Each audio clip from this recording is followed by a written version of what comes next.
Bien-aimés dans le Seigneur, bienvenue en ce troisième dimanche du mois de février. Acclamons très fort pour le Seigneur. Nous avançons dans ce mois, dans cette année, par la grâce de Dieu.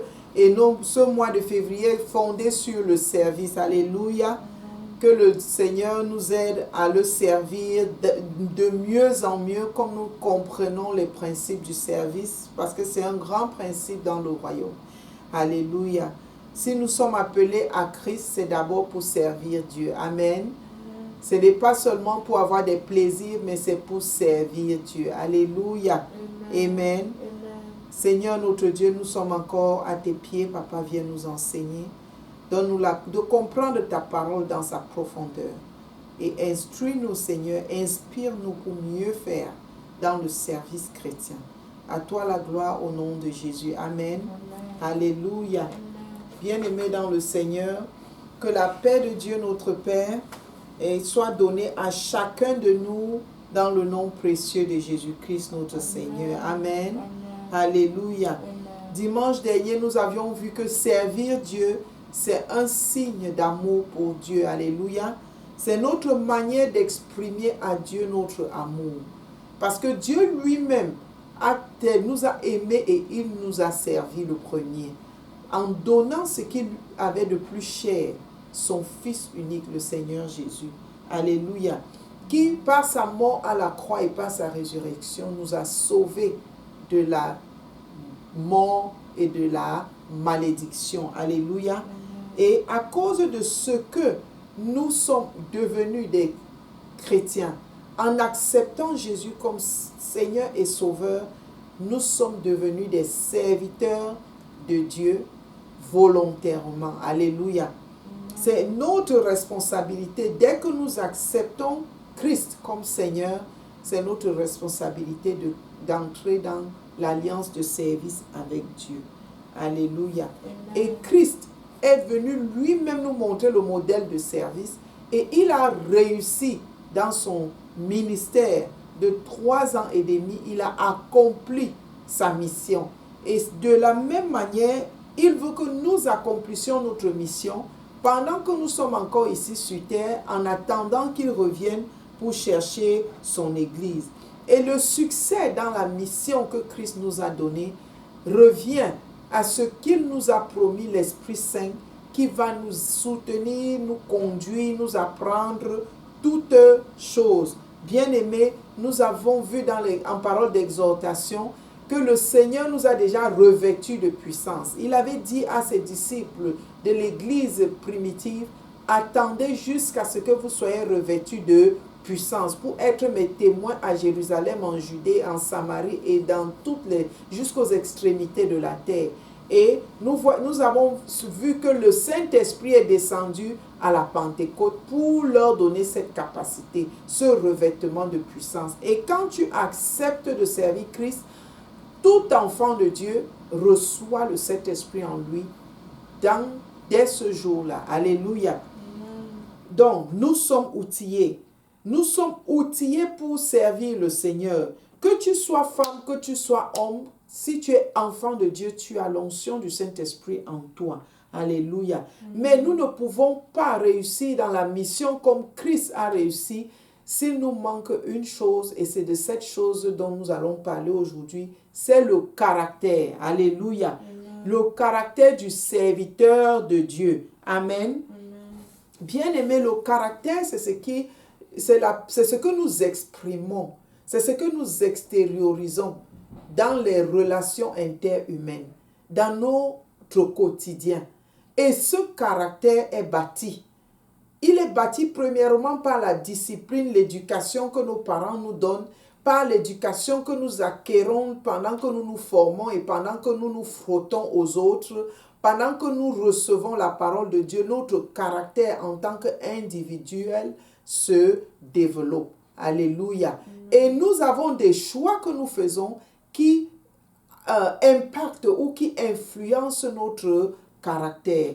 Et il y a des personnes qui ont des mauvais caractères, il y a des personnes qui ont des bons caractères, il y a des personnes qui ont des caractères intermédiaires, mais ce qui est sûr, le caractère est ce qui fait un être humain et cela n'échoue pas pour le serviteur de Dieu. Il y a bien des hommes et des femmes qui ont reçu l'onction de service, qui ont été oints, en qui Dieu a déversé la puissance. Mais le caractère leur a manqué et ils ont échoué dans leur mission. Tu ne vas pas échouer dans ta mission parce que tu vas travailler sur ton caractère au nom puissant de Jésus. Alléluia. Bien-aimé, le caractère ne s'acquiert pas par la prière, mais le caractère se forme, le caractère se travaille. Nous pouvons ne pas être bien quelque part, mais nous travaillons parce que nous prenons conscience de ce qu'il nous manque quelque chose et nous travaillons afin d'être meilleurs. Dieu va te donner de te voir tel que tu es, afin que ton caractère ne soit pas un obstacle dans le service que tu veux rendre à Dieu. Alléluia. Amen. Amen. Et nous ouvrons nos Bibles dans Galates chapitre 5 et nous allons lire du verset 16 au verset 22. Bien-aimés, quel que soit ce que nous sommes, sans le Saint-Esprit, nous sommes rien. Nous ne pouvons rien. Nous ne pouvons rien achever. Nous avons besoin du Saint-Esprit de Dieu pour nous façonner davantage à l'image de Dieu. Alléluia. Et c'est ce que le Saint-Esprit fait dans nos vies. Et regardons ici ce que la parole de Dieu nous dit dans Galates 5, versets 16 à 22.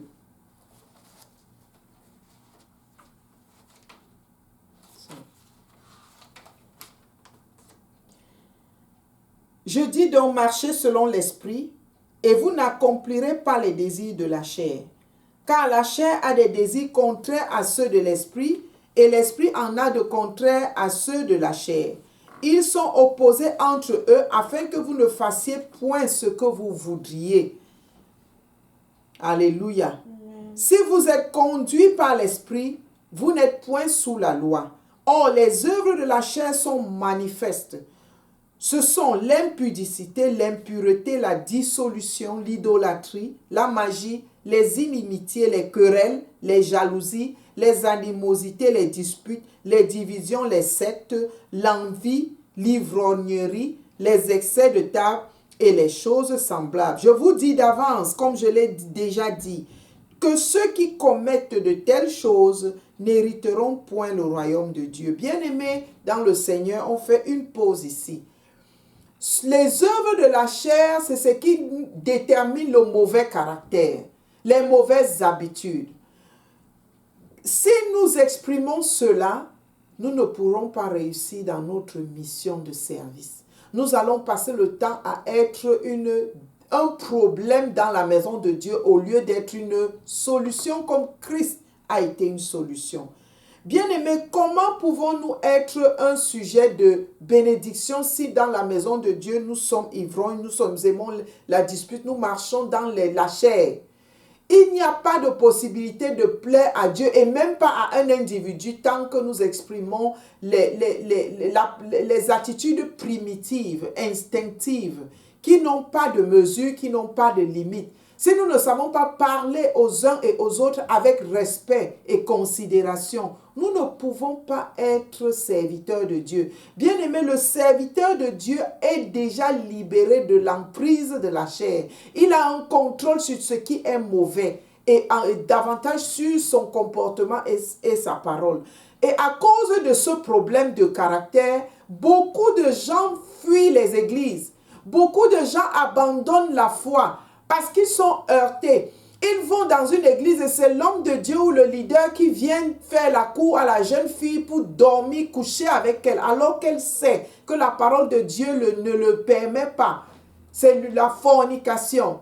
C'est dans l'église que tu entends les jalousies pour certains parce qu'ils n'ont pas crucifié la chair. L'envie, bien-aimé, ça n'honore pas Dieu. Un mauvais caractère n'est pas dans le modèle divin.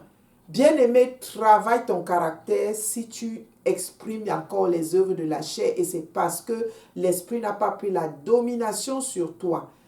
Bien-aimé, ce caractère sera un problème dans la maison de Dieu et tu ne peux pas aller. Si tu vas et que tu crées les divisions au milieu des frères dans l'assemblée, si tu vas et que tu fais des excès de tout genre, Tu es un ivrogne, on te voit dans tous les bars, dans toutes les boîtes de nuit et dimanche, on te voit assis à l'église. Tu te moques de toi-même, tu ne te moques pas de Dieu. Parce qu'on sait quel est le caractère, quelle est la personnalité, quel est ce qui dépeint d'un vrai enfant de Dieu. Et si tu exprimes ces choses de la chair, tu n'es pas encore là. Il faut que tu demandes au Saint-Esprit de t'aider à exprimer davantage le caractère qui sont dignes des enfants de Dieu. Alléluia. Et c'est pourquoi le verset 16 nous dit, marchez selon l'esprit. Marcher selon l'esprit, c'est-à-dire, c'est laisser que le Saint-Esprit te guide dans tout ce que tu fais. Bien-aimé, si tu sais qu'une chose ne peut pas être validée par l'Esprit de Dieu ou n'est pas validée par l'Esprit de Dieu, si tu sais que le Christ lui-même ne peut pas être là où tu es, que fais-tu à cet endroit-là? Bien-aimé, prends des mesures strictes et sois ferme dans ces mesures de quitter tout ce qui ne glorifie pas Dieu pour pouvoir te bâtir dans la personnalité, dans le caractère divin. Alléluia. Parce que j'ai dit que toi et moi, nous sommes des serviteurs du Seigneur depuis le jour où nous avons accepté de servir Jésus et nous le resterons jusqu'à ce que Christ revienne. Parce que nous n'allons pas rétrograder au nom de Jésus. Amen. Et bien aimé, le verset 22 nous dit, si nous marchons par l'Esprit, si le Saint-Esprit dirige nos vies, si la parole de Dieu remplit nos cœurs, et si nos pensées sont renouvelées tous les jours par la parole de Dieu, alors le fruit de l'Esprit que voici, c'est le fruit qui est le caractère du Saint-Esprit, le caractère de Dieu lui-même. C'est le fruit de l'Esprit qui va s'exprimer en toi. Et c'est de ce caractère dont on a besoin dans le service. C'est ce caractère que tu vas exprimer dans tout genre de service que tu rends à Dieu, afin qu'il soit un service digne de notre Père. Alléluia. Le fruit de l'Esprit, c'est l'amour, la joie, la paix, la patience, la bonté, la bénignité, la fidélité, la douceur et la tempérance. Bien-aimé, c'est le fruit que le Saint-Esprit lui-même bâtit en toi quand tu marches avec lui. Et c'est ce caractère dont il est question. C'est de ça dont nous parlons. Si tu exprimes le fruit de l'Esprit, tu ne seras pas un problème dans le corps de Christ. Tu ne seras pas un problème dans ta famille. Tu ne seras pas un problème pour l'église locale. Tu ne seras pas non plus un problème pour le royaume de Dieu. Alléluia. Le Seigneur va te donner la grâce de fuir les passions de la chair, de fuir les désirs de la chair, de fuir les mauvais caractères et de laisser le Saint-Esprit te former, te bâtir en toi le fruit de l'Esprit et t'amener à choisir de marcher pour Dieu, de faire tout ce qui est pour la gloire de Dieu. Alléluia. Amen.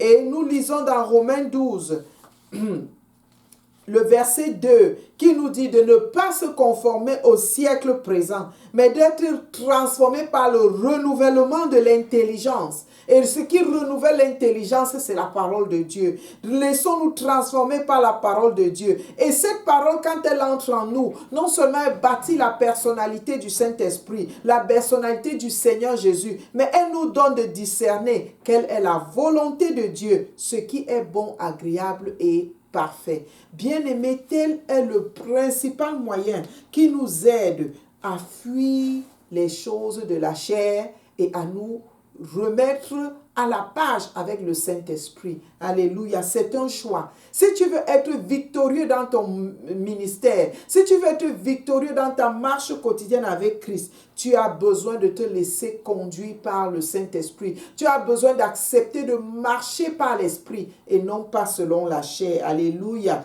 Parce que en plus, dans ce Galates chapitre 6, il nous dit bien que si nous sommes conduits par l'Esprit, nous ne sommes plus sous la loi. Alléluia. Et le verset 24 nous dit, ceux qui sont en Jésus-Christ ont déjà crucifié la chair avec ses passions. Alléluia. Et c'est pourquoi il est nécessaire de choisir de marcher par le Saint-Esprit. Et quand tu entres en Christ, Christ a enlevé le pouvoir du péché, le pouvoir de la chair sur toi. Donc, maintiens ce pouvoir en choisissant de vivre par l'Esprit. Bien-aimé, cela n'est pas par ta force, mais cela est par la puissance de Dieu qui travaille en toi, pourvu que tu laisses le Saint-Esprit travailler en toi. Alléluia. Amen. Et comme nous l'avons dit, le serviteur du Seigneur est déjà outillé. Il est déjà formé. Il est déjà rempli de puissance. Et il a déjà le fruit de l'Esprit en lui. Et il a des dons que Dieu met en lui, qui sont des capacités pour servir dans un domaine ou un autre. Parce que chacun de nous dans le corps de Christ avons une responsabilité particulière. Parce que Dieu voit nos acquis, il voit nos aptitudes et il nous donne des aptitudes pour renforcer ce que nous pouvons faire. Et il nous amène dans un domaine précis à le servir. Et autant divers nous sommes dans le corps de Christ, autant nous avons divers appels dans le corps de Christ, qui sont nos ministères, qui sont nos dons. Alléluia. Et c'est une responsabilité dans laquelle Dieu nous attend. Nous devons remplir notre responsabilité, assumer nos responsabilités et le servir au lieu où il nous a appelés. Alléluia. Parce qu'il nous a mis tous les outils nécessaires pour mieux les exprimer dans ce domaine si nous restons dans ce service. Amen. Ainsi, Romains 12, versets 6 à 8 nous dit: puisque nous avons des dons différents, selon la grâce qui nous a été accordée, que celui qui a le don de prophétie l'exerce selon l'analogie de la foi. Que celui qui est appelé au ministère s'attache à son ministère. Que celui qui enseigne s'attache à son enseignement. Et celui qui exhorte à l'exhortation. Que celui qui donne le fasse avec libéralité. Que celui qui préside le fasse avec zèle. Que celui qui pratique la miséricorde le fasse avec joie. Alléluia.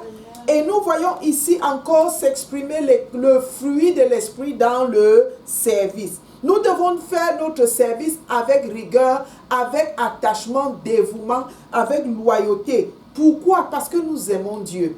Et parce que nous voulons servir le peuple vers qui Dieu nous envoie.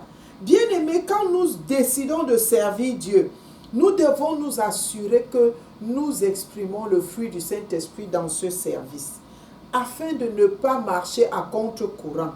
Nous devons aussi nous assurer que nous sommes des témoins vivants de Jésus-Christ.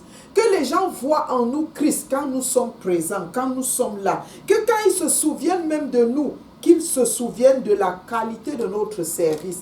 Parce que nous sommes dévoués, nous sommes attachés à l'œuvre à laquelle Dieu nous appelle, bien-aimés. Et dans Romains 12, toujours au verset 9, du verset 9 au verset 21, il est écrit: que la charité, dit l'amour, soit sans hypocrisie. Le serviteur de Dieu ne peut pas ne pas manifester l'amour parce que c'est le fruit de l'esprit. Et il ne peut pas ne pas associer son service à l'amour.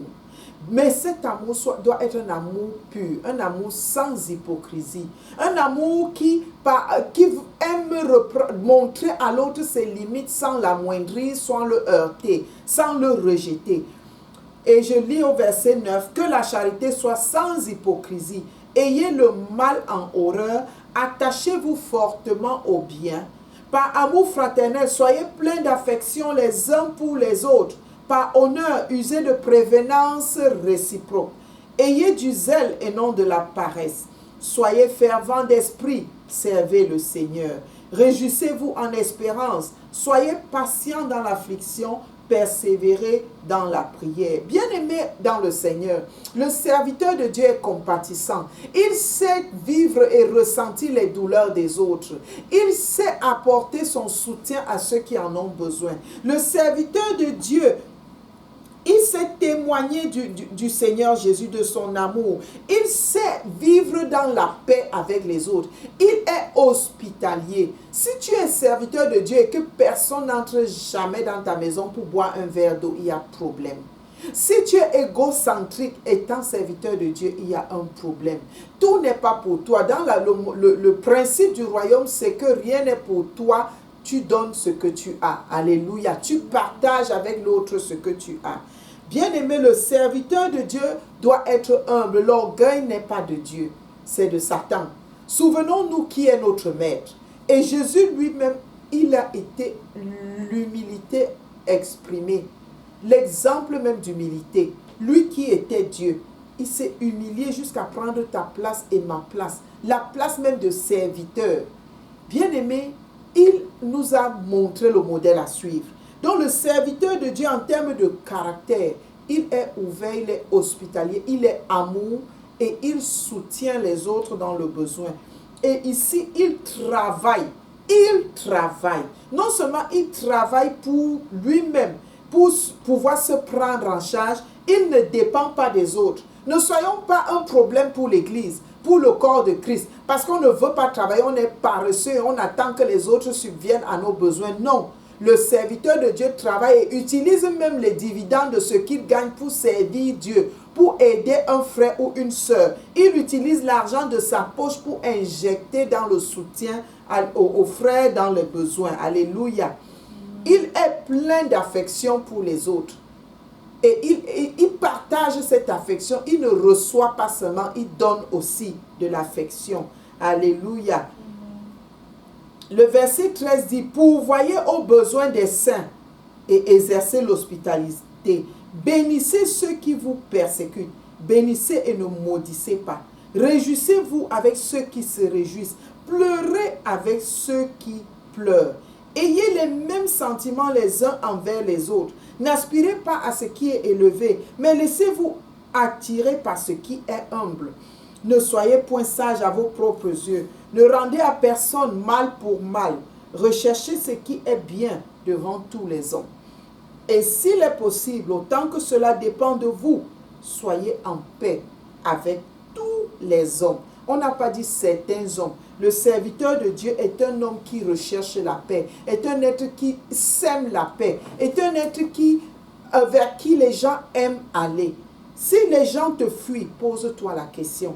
Si les gens s'éloignent de toi, est-ce que tu es en train de faire ce que Dieu dit? Alléluia. Si tu n'es pas humble, est-ce que tu sais compatir à la douleur des autres? Est-ce que tu pleures avec les autres et te réjouis avec les autres? Ou bien quand quelqu'un est dans un problème, ça te laisse indifférent. Si tu es indifférent, tu n'as pas le caractère de Christ. Christ savait aller secourir ceux qui étaient dans le besoin. Sa mission sur terre était d'aller donner la solution aux besoins des personnes. Est-ce que c'est ton cas? Évalue-toi toi-même en tant que serviteur. Qu'est-ce que tu ressens quand ton frère ou ta soeur pleure? Est-ce que tu es dans la joie de voir les autres souffrir? Attention. Évalue ton caractère. Revois ton caractère et exprime ce que le Seigneur te dit dans sa parole. Alléluia. Est-ce que tu es patient? C'est le fruit de l'esprit, la patience. Est-ce que tu sais travailler personnellement, tant pour la prière, tant dans la mission, que travailler dans ton lieu de service avec honnêteté pour gagner ta vie? Ou bien tu es paresseux. La paresse n'est pas de Dieu parce que Dieu lui-même est travailleur. Alléluia. Et le verset 19 nous dit, ne vous vengez point vous-même, bien-aimés, mais laissez agir la colère. Car il est écrit, à moi la vengeance, à moi la rétribution, dit le Seigneur. Bien-aimé, ne rends pas le mal pour le mal. Quand quelqu'un te fait du bien, présente cela au Seigneur. Laisse Dieu faire te venger. Et si tu entres en colère, que le soleil ne se couche pas sur ta colère, parce que c'est un péché si le soleil se couche sur ta colère. Éphésiens 4, 26 nous le dit. Et Jésus a dit à ses disciples, à Pierre qui demandait, Seigneur, si mon frère m'offense, combien de fois devrais-je lui pardonner? Serait-ce 7 fois? Il a dit non, 7 fois 70 fois. Ça veut dire que tu dois toujours pardonner. Et la colère est une des expressions de l'orgueil. La colère, c'est parce que tu te dis, oh, pourquoi il ose me faire ça? Ton moi est blessé. Dépose ce moi au pied de la croix. Laisse que les gens te blessent. Ça ne change rien en qui tu es. Laisse la colère. Combat la colère avec la plus grande énergie. Ce n'est pas l'Esprit de Dieu qui te fait entrer en colère. C'est un autre esprit qui ne glorifie pas Dieu. Alléluia. Si quelqu'un t'a heurté, laisse que Dieu s'occupe de ça. Tu n'as pas à planifier la vengeance pour toi, par toi-même, non. Le Seigneur dit, la vengeance est à lui. Laisse Dieu s'occuper de tes ennemis. Mais si ton ennemi a faim, donne-lui à manger. S'il a soif, donne-lui à boire. Car en agissant ainsi, ce sont des charbons ardents que tu amasseras sur ta tête. Ne te laisse pas vaincre par le mal, mais surmonte le mal par le bien. Amen. Alléluia. Nous voyons dans ces paroles de Romains 12, 9 à 21, beaucoup de caractères que nous devons exprimer en tant que des serviteurs de l'Éternel. Alléluia.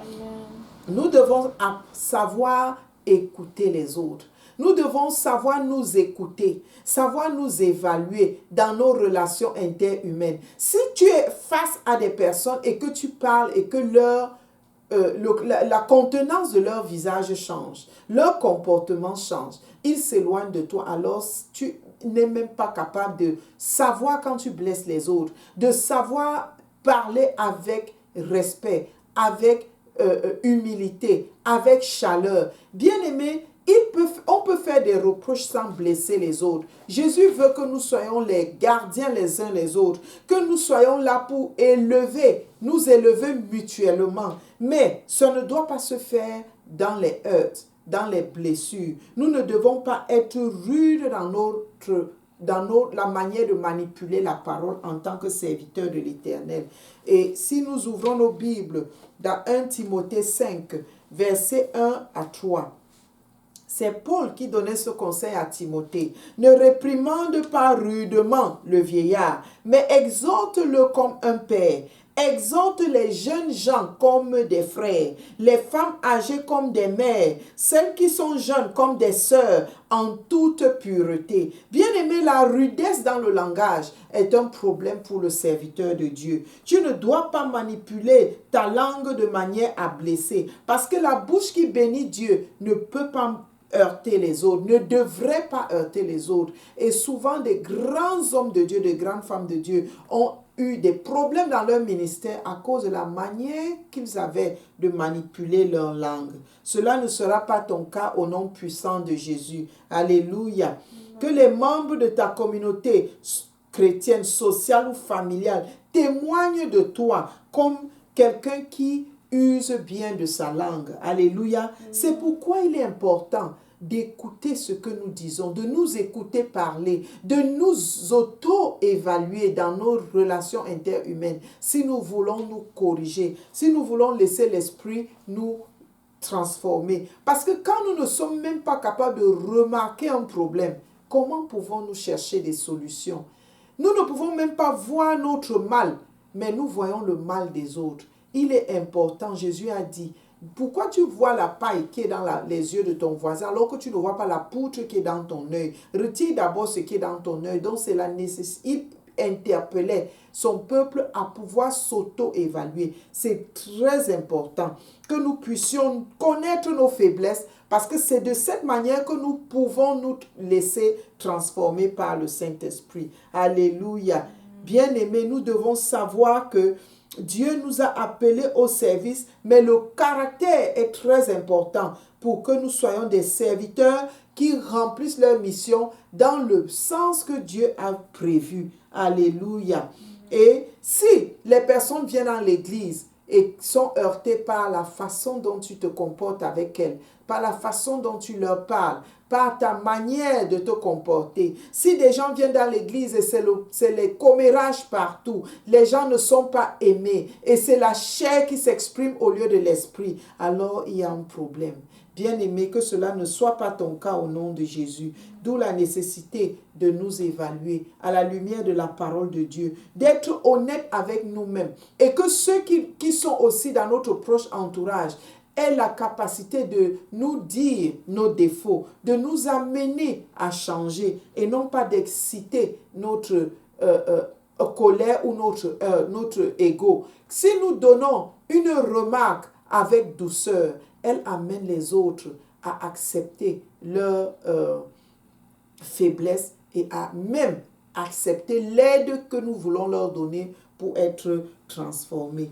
Bien-aimés, c'est pourquoi Dieu nous donne d'interagir avec les humains. Parce que quand nous collaborons avec les autres, cela façonne notre caractère. Et quelqu'un qui dit qu'il n'a pas de problème parce qu'il vit seul, il ne peut pas avoir de problème. Mais si tu vis avec les autres, c'est là où tu sais mieux comment tu es et qui tu es et comment t'améliorer. La parole de Dieu nous dit que le faire aiguise le faire. Bien-aimé, c'est quand nous nous frottons aux autres que nous sommes façonnés, que nous sommes purifiés, que nous sommes transformés. Alléluia. Le mauvais caractère éloigne les gens de toi, mais le bon caractère attire la multitude vers toi. Que le Seigneur te donne la grâce d'avoir ce caractère qui va œuvrer pour amener les âmes dans le royaume et non pas pour repousser les âmes loin de Dieu au nom puissant de Jésus. Alléluia.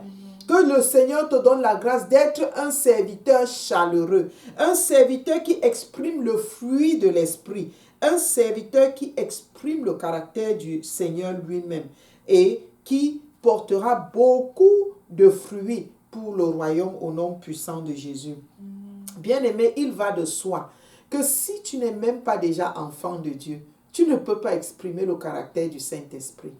Le caractère du Saint-Esprit vient quand l'Esprit Saint habite en toi. Et nous avons vu que c'est ceux qui ont accepté Jésus comme Seigneur et Sauveur qui ont en eux le Saint-Esprit. Bien-aimé, il est important que tu saches que Jésus est ce Seigneur, ce Messie que Dieu a envoyé pour toi et moi afin de nous sauver.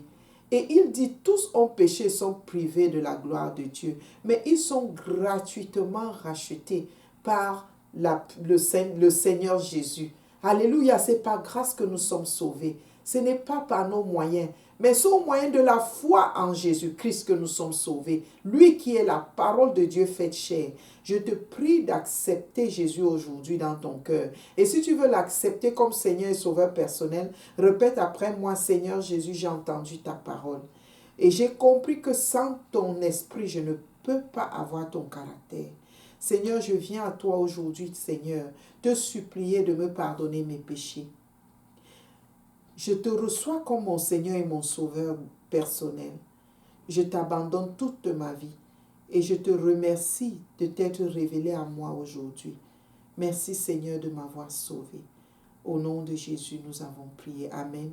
Bien-aimé, si tu as fait cette prière, tu es maintenant un enfant de Dieu. Et je te prie de te joindre à une communauté locale chrétienne dans laquelle on prêche la parole de Dieu afin que tu grandisses dans la connaissance de ton Seigneur et que tu le serves mieux. Alléluia. Prions au nom de Jésus. Éternel Dieu notre roi, bâtis notre caractère afin qu'il soit, éternel Dieu d'amour, un élément puissant d'évangélisation. Donne-nous d'exprimer le fruit de l'esprit, de ne pas marcher à contre-courant avec ton esprit, de ne pas être, Seigneur, un problème au milieu de frères, mais d'être une solution éternelle, d'avoir un cœur compatissant, un cœur, Seigneur, qui aime les autres, un cœur qui respecte les autres, qui parle aux autres avec amour, humilité, éternel Dieu, afin d'élever, Seigneur, les autres à la connaissance de Christ et non pas de heurter les autres. Apprends-nous à manipuler la langue avec sagesse pour être pour une bénédiction et non un problème. Que ton nom soit célébré parce que tu vas façonner notre caractère de serviteur afin qu'il se rapproche du caractère de Christ, notre Seigneur. Merci parce que la personne de Christ en nous grandira davantage et notre moi s'effacera davantage. Merci Seigneur parce que les œuvres de la chair sont clouées à la croix de Christ. Et nous sommes libérés de toute l'emprise de la chair pour te servir dans la puissance du Saint-Esprit. Père, donne-nous la grâce, Seigneur, de nous laisser renouveler par l'intelligence éternelle tous les jours par ta parole. Et aide-nous à être des meilleurs serviteurs du royaume. À toi seul soit la gloire pour l'éternité au nom de Jésus. Amen. Alléluia. Que Dieu te bénisse, bien-aimé.